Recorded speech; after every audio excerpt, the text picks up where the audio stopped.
네, 한 주간의 민심 흐름 살펴보겠습니다. 배종찬, 김미연 소장 나와 계십니다. 두 분 안녕하십니까? 안녕하십니까? 안녕하세요. 네, 대선 후보 적합도 조사를 보니까요, 이재명 네. 지사가 지지율 이제 1위를 달리고 있는 것으로 나타나고 있는데, 갤럽 조사에서는 윤석열 전 총장과 이게 지지율 차가 꽤 있습니다. 이게 네. 어떤 의미로 받아들입니까? 가장 큰 차이는 뭐 조사 방법과 보기를 불러주지 않거든요. 네. 한국갤럽 조사는 보기를 불러주지 않기 때문에 이재명 후보의 경우에는 20%대 중반의 박스권을 계속 유지하고 있어요. 그러니까 자기 지지층을 가지고 있는 후보와 그렇지 않은 후보와의 차이가 발생을 하고 있는 것이죠. 네, 그러니까 윤석열 후보는 10% 때문에 19%니까 20%에 가까운 뭐 10% 됩니다.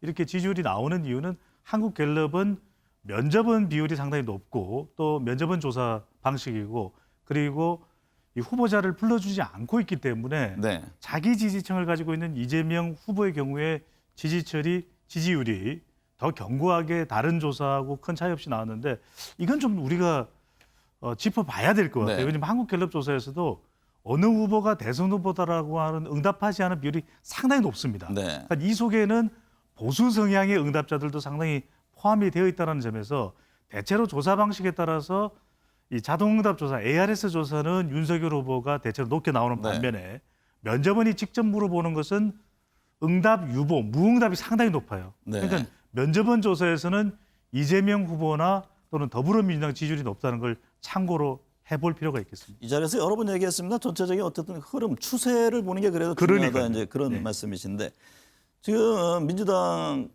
이재명 지사에 대한 지사직 유지를 놓고 서로 의견들이 나오고 있는데, 지금 이재명 지사는 이 부분에 대해서 입장을 분명히 했습니다. 지금 당장 그만두지 않겠다는 입장인데, 이 같은 논란 흐름이 지지율에는 어떤 영향을 줄까요? 저는 뭐 지지율이 그다지 지사직 유지가 그다지 하냐, 지사직 유지하냐 안 하냐에 따라서 이재명 지사의 지지율이 흔들린다고 보이지는 않습니다. 네.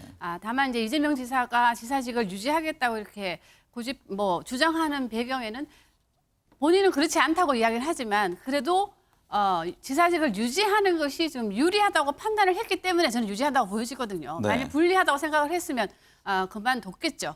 그런 관점에서 본다면 어쨌든 이재명 지사의 이건 선택의 문제니까 뭐 본인이 알아서 저는 할 거라 보이지만 그럼에도 불구하고 잘못하면은 이제 이재명 지사 주변에는 이렇게 정무직 공무원들이 많이 있잖아요. 네. 잘못하면 이것이 또 공직선거법에 위반되는 수도 있기 때문에 이재명 지사는 이재명 지사가 상당히 조심을 해야 될 걸 네. 보여집니다.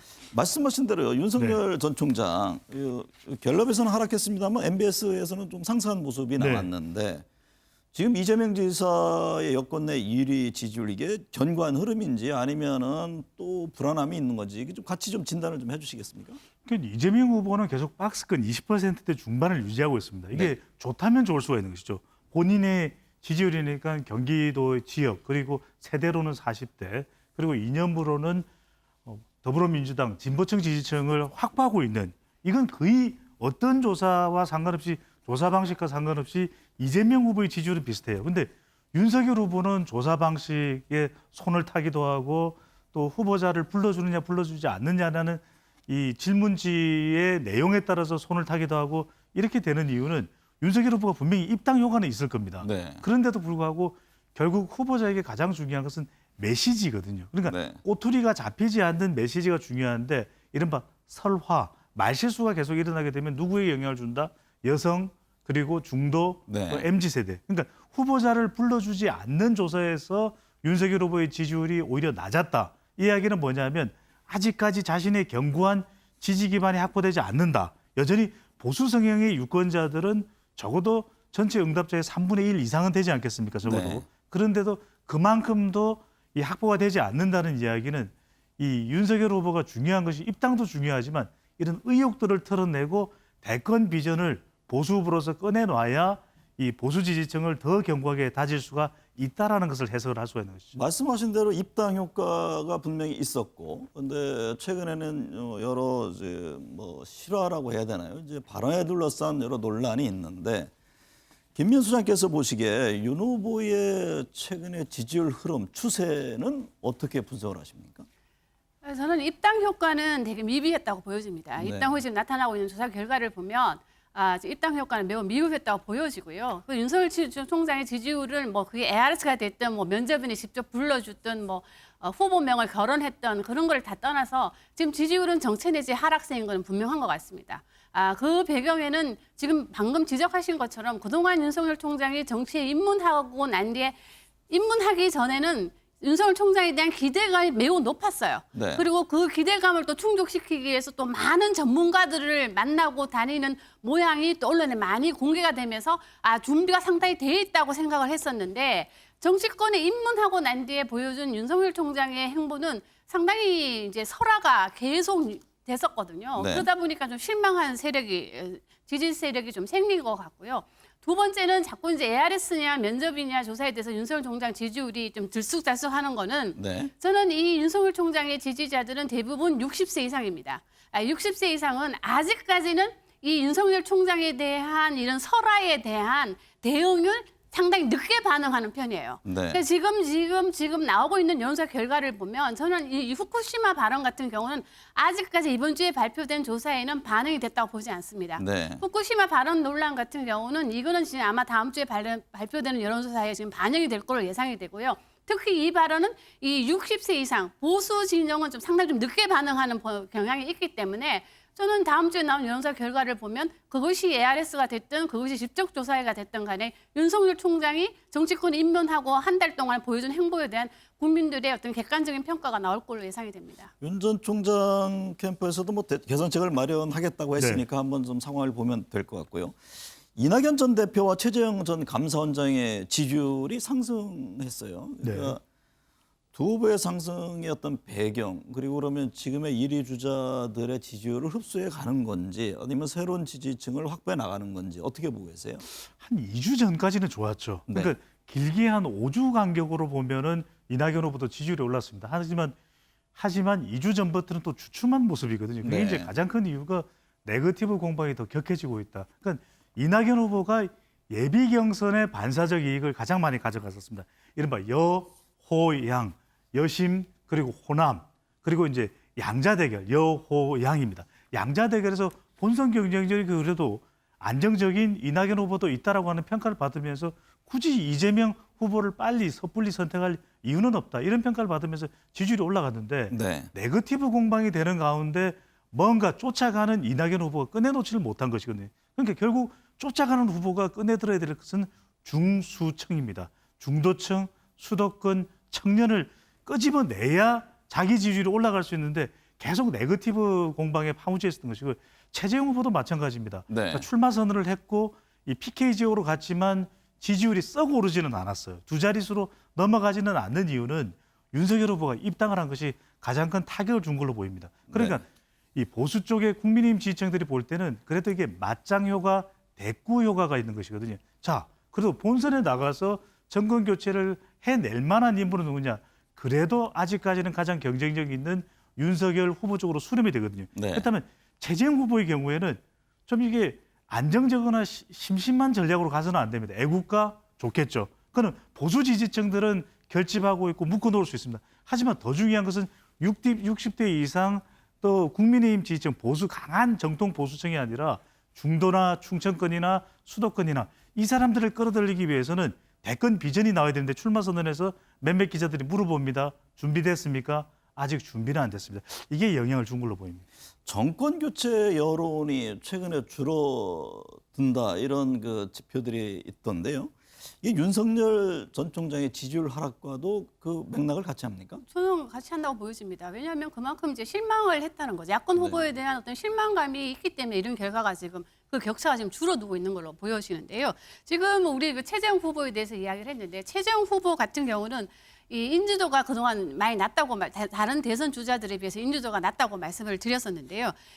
이 인지도가 낮은 후보에게는 엄풀보다는 악플이 좀 나은 경우가 있습니다. 인지도를 높이기 위해서. 그런 관점에서 봤을 때 애국가 논란 저는 뭐 보기 나름인 것 같아요. 어쩌면은 이제 최재형 후보의 인지도를 높이는데 이 애국가 논란이 저는 한몫을 할 것으로 보여지고 인지도가 높아지면 또 그만큼 보수층도 결집을 할 수 있기 때문에 저는 뭐 최재형 후보는 상당히 대체제로서 지금 상당히 주목을 받고 있는 것은 사실인 것 같습니다.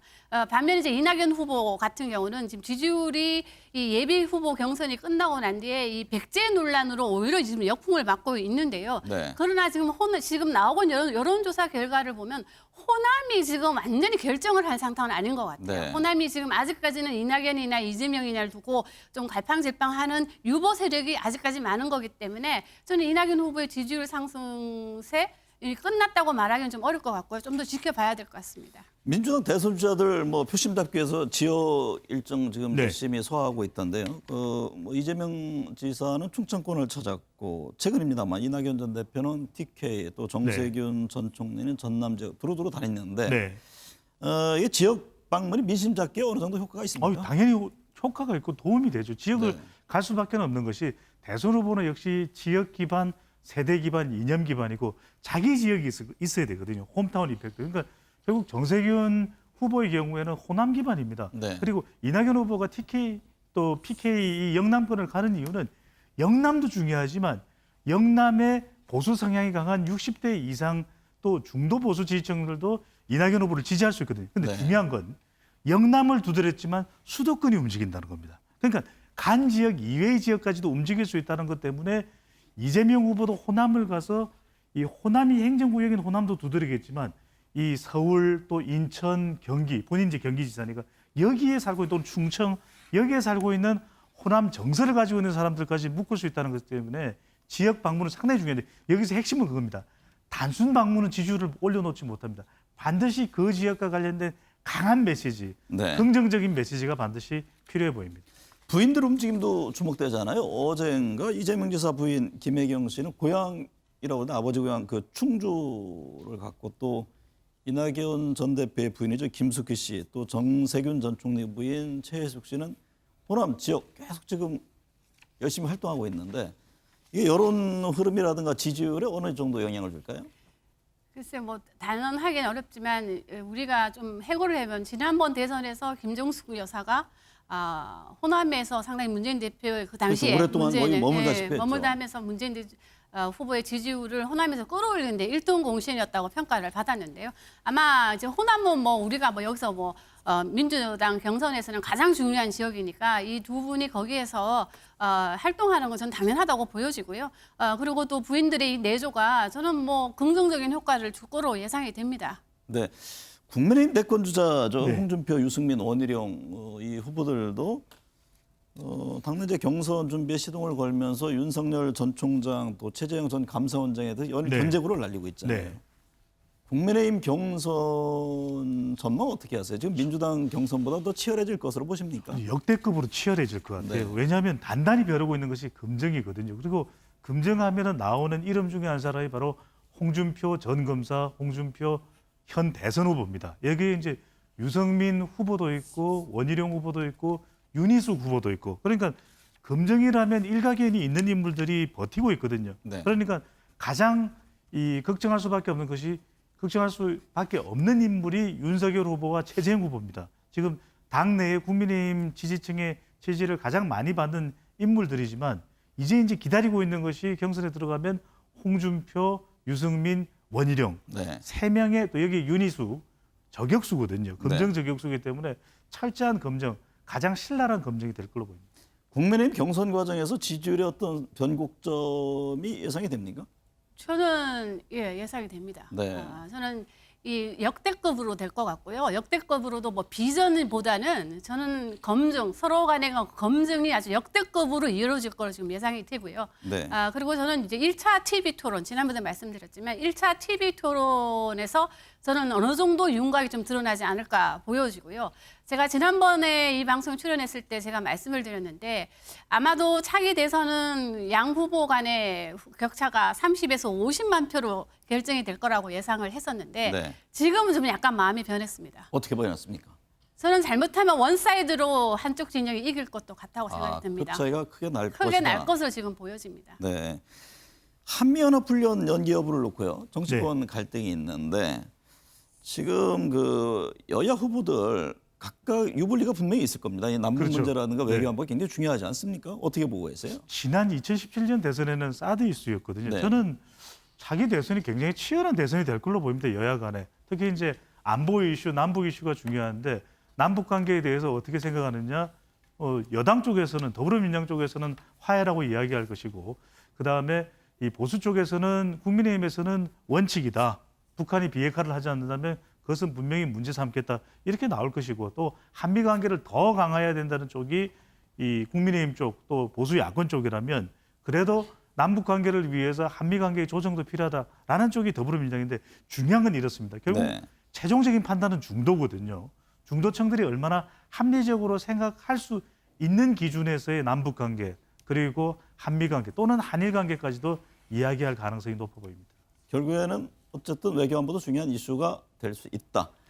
네, 코로나19 확산세가 꺾일 조짐을 보이지 않고 있습니다. 백신 접종과 마스크 쓰기, 거리 두기를 다시 강조할 수밖에 없습니다. 힘든 여름, 지혜를 모아 위기를 잘 극복해 나가야겠습니다. 시청해 주신 여러분 감사합니다.